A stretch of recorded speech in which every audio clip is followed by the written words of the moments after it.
અમદાવાદના વસ્ત્રાલ ગામની સીમમાં આવેલી ફટાકડાની ફેક્ટરીમાં ગઈકાલે થયેલા ભયાનક બ્લાસ્ટ મામલે રામોલ પોલીસ સ્ટેશનમાં ગુનો નોંધવામાં આવ્યો છે।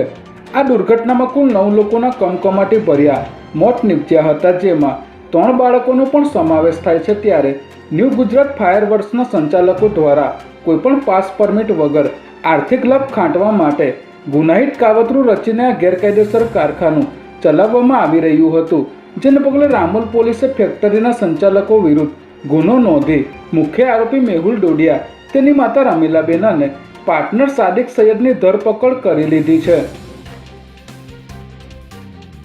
અમદાવાદના પાલડી વિસ્તારમાં રહેતા વેપારીના ઘરે ઘરઘાટીએ 49.62 લાખ રૂપિયાની ચોરી કરી હતી। ત્યારે આ મામલે પોલીસે ઘરઘાટીના સાગરીતની ધરપકડ કરી છે।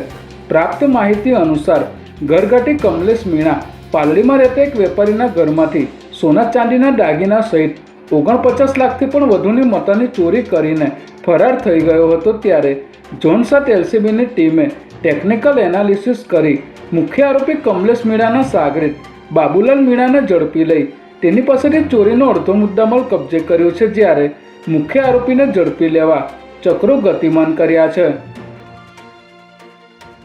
સાણંદ શહેરના બાયપાસ રોડ પર આવેલા પ્રસિદ્ધ ઉમિયા માતા મંદિરમાં ફરી એકવાર ચોરીની ઘટના સામે આવતા ભક્તોમાં ભારે રોષ ફેલાયો છે। અજાણ્યા તસ્કરો મંદિરમાંથી અંદાજે 3 થી 3.5 કિલોગ્રામ વજનની ચાંદીની મૂર્તિ અને માતાજીનું ચાંદીનું છત્ર ચોરી કરીને ફરાર થઈ ગયા હતા।